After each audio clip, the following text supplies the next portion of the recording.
Hi guys! Today I'm going to do a tag video that's been going around since I've been tagged. It's called the Mommy Scenario Tag.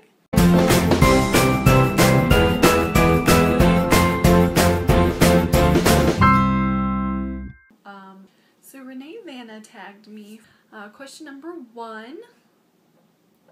Your kid is refusing to eat dinner. Do you stand your ground and demand they eat what you made or make something else? Well, right now, I do have to make something else for Kerrigan because she's still exclusively breastfed.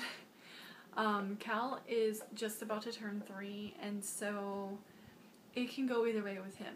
He's not a super picky eater, so a lot of the things that I make for dinner for Justin and I, he will eat it just fine. There's some things that he especially likes where he'll literally just inhale it and just clean his plate. And other things he'll eat a decent amount. Every so often he'll be picky and not want what we're having, and then I will make him something. Like, he usually wants a peanut butter and jelly sandwich. He's obsessed with them. So he's real little, and I want to make sure that he's getting enough to eat and good nutrition, especially since he weaned several months ago. He's not getting my milk anymore, to make sure that he's getting what he needs. So I don't want to stand my ground with him at this age. In fact, I don't know if I will ever want to stand my ground about food, because I definitely don't want to foster any unhealthy attitudes about food with my children. I don't want to make them finish their plate. I just don't want to do anything that could potentially affect their attitudes about food from being positive, healthy attitudes. I just want to keep our attitudes about food pleasant in this house. Question number 2. Your kid has a meltdown at the store. Nothing is working to calm them. Do you leave and come back another time, or grit your teeth and finish your shopping? Fortunately, we have yet to have Cal have a major meltdown in a store. A lot of that is probably because I usually go grocery shopping without him. When I was still pregnant, I went by myself, and now that Kerrigan's been born, I will take her with me, and I will leave Cal home with Justin. Obviously, not all moms have this luxury for various reasons, especially other military moms if their husbands are deployed or underway. But for the time being, when he's on shore duty, I'm gonna milk it for all it's worth. It's just so much easier just to take the baby instead of having to juggle both kids, especially since we have only one car anyway, so I have to usually wait for him to get home to go shopping anyway. He has had some fits in other types of scenarios, like at Disney he had one, and I mean, in that scenario we obviously couldn't leave, but we usually, none of the above. I don't just ignore him and just try to get finished, and I don't leave. We try to calm him down and talk to him. You know, when he was younger, that meant, you know, trying to wear him. He's quite big now. I'm not really wearing him anymore, but, you know, give him a hug, get on his level, talk to him. The few times that he's had tantrums in public, they've been very short-lived, so that's been fortunate. I know that that's not necessarily our doing, but just the way that our kid is. He just is a pretty easygoing guy, which is so super helpful, because age 2 and 3 is just hard enough as it is. Question 3.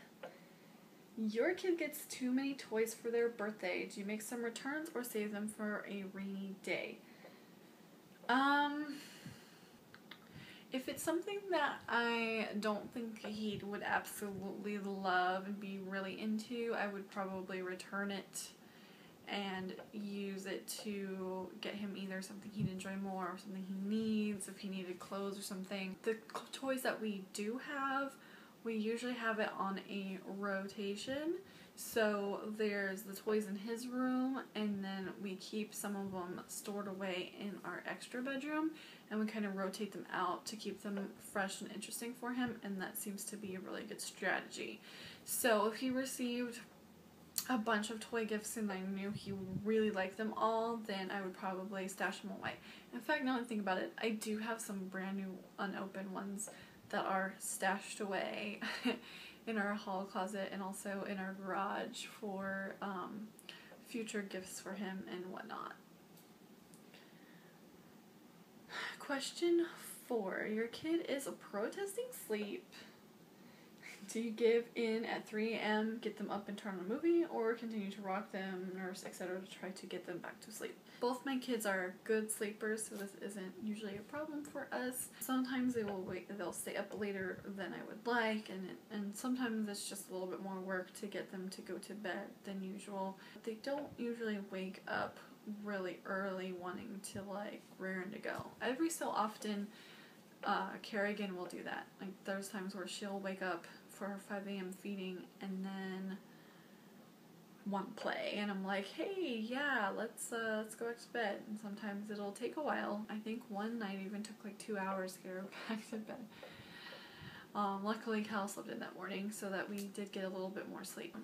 But anyways, yeah, I think it's usually more like continue to do whatever to coax them back to sleep, because most of the time they are tired and they do want to sleep, and sometimes they just need a little bit more help to get there. Number 5. You have an appointment and no babysitter. Do you bring them with you or reschedule? Most of the time they come with me. Unless it expressly cannot bring them. Like there was one of the ultrasounds when I was pregnant with Kerrigan at the ultrasound school when I was volunteering as a subject for them. One of those times it was their exam, so they were like really nervous. They both were. They were like literally shaking, and so they told me when I scheduled it, you know, please don't bring anyone, especially not any kids, just come by yourself. So I did get a babysitter to go and do that. Otherwise, like every single OB appointment I went to, Cal was there. It was so helpful to have my doula there to help wrangle him, especially towards the end when I had the non-stress tests, because those were long. Like they're a minimum of 20 minutes, but usually she'd be sleeping, so then we have to try to wake her up and wait it out and wait for her responsive heart rate. And so I was usually laying on the table for 45 minutes to an hour twice a week, plus the time to like actually talk to the doctor, blood pressure checks and everything. And so he would of course get really restless, but having her there to help entertain him and keep him calm, keep him from bouncing off the walls was just invaluable, and I could just never, like, I'm just internally grateful for that. But yeah, I take them both. If it's an appointment for Kerrigan, Cal's coming. If it's an appointment for Cal, Kerrigan's coming. It's just the nature of the beast. Gotta bring the kids with me. And so far, they're usually very understanding and accommodating, which is good. Number 6. You have 20 minutes until unexpected company arrives. Do you rush to clean up your messy house, or just figure, hey, it's okay, I've got kids? Depends on who it is, but there's not very many people in my life who I would just be like, whatever, I've got kids, this is what my house looks like. So most of the time I do rush to clean up at least a little bit. Yeah, I don't know why we all do that. It kind of just perpetuates that pressure that we impose on ourselves, thinking it needs to be clean. If everyone's doing it, you go over to someone's house and it's clean, and you're like, oh man, they can do it, why can't I? And maybe we all just have trouble with it, and if we stop doing it, then we could all stop doing it. Certain people especially, I want it to be really clean. Like anytime we need maintenance to come over and fix something, like I want it to be like perfectly clean. So then a lot of times I'll like put off even putting in the request, because I'm like, I don't have enough time this weekend to get as clean as I want because we have too many plans or whatever. I mean, for most people it'd probably be good enough standards, but I don't know, I just get really nervous about the maintenance people thinking, like, judging me. Alright, number 7. You're running late and only have time to do your hair or makeup. Which do you choose? That's a funny one, because even before as a mom, even before I got married, I don't know, I just stopped wanting to do makeup all the time. It just became too much of a hassle to do it unless it's some kind of special occasion or like some like event where I know I would be photographed a lot or something. Then I would bother with makeup, but most of the time it probably, you know what, honestly, it probably had a lot to do with the fact that I was working at a call center and no one had to look at me. and I could wear jeans to work, and then especially once I started working from home, like there was just no reason to do my makeup. My hair, you know, even back then I was really low maintenance with my hair, but especially since having my kids, and especially since when they're babies they like to try to grab my hair, I usually just put it up in some kind of ponytail bun type of thing to get it out of the way. Especially, it's really long, you guys. You probably remember from my bump date videos where I wore my hair down a few times. I have really long hair and it's really thick, so it can get really hot, especially in the summer. So it's usually up most of the time for all those reasons. So, I mean, I guess I would do hair, because, I mean, I always do my hair at least a little bit, and looks like I tried a little bit before I leave the house, and makeup not usually, so. But technically I'm not really doing either, because I don't really put effort into my hair. And last question. You're at the park and another child pushes yours. Do you intervene and correct them, or go find the child's parent?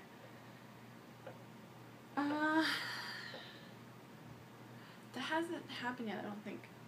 I don't know. I guess it depends. Usually when I mean, obviously I'm not following Cal around when he's at the park. I'm not a helicopter parent, and so I'm not like right there, and I don't like, you know, totally watch him and never take my eyes off him the entire time. But I do try to keep tabs on what he's doing, and if I notice him, you know, doing that. In his case, he's not being mean, he's just very enthusiastic about playing with other kids, and some kids, it like kind of puts them off and intimidates them and freaks them out or whatever. If I see him getting too much in someone's personal space, at minimum I will tell him, hey, you know, personal space, buddy. We're still trying to teach him about boundaries and whatnot and body autonomy. I'll at least say something, and then if it's something more pressing where it seems like he's getting a little too aggressive, or if it's, you know, a couple times and he's not listening to me, then yeah, I'll get up and go over to him. So I'm kind of a little more proactive on those types of scenarios. I mean, obviously you can't be right there and prevent your kid from pushing another kid like every single time, but I'm usually right there. And from what I've seen, most of the time parents are pretty aware and it's not usually a problem. But again, I guess it depends. Sometimes you kind of have like this knee-jerk reaction to go, hey, or like, and so it's not that I want to like intervene with someone else's kid, and you know, I wouldn't appreciate it if I felt like someone went a little too overboard with trying to discipline my child. But I might like have a knee-jerk reaction, but even if I did, I'd probably, if I knew who the parent was, I might say, hey, you know, heads up or whatever. Or, you know, sometimes other parents aren't really, how do I say this nicely, aren't really paying attention to their kids in places like that. And if I feel like it won't be handled well, you know, I might just take my kid and leave instead to protect him.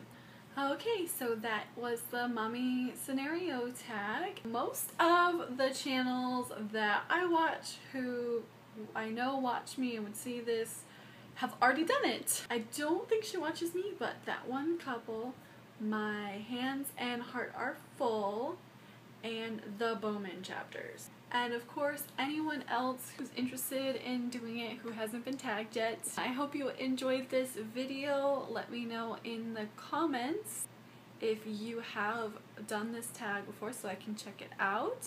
If you like what you see, you haven't already, please subscribe. Until next time, bye guys! What was I gonna say?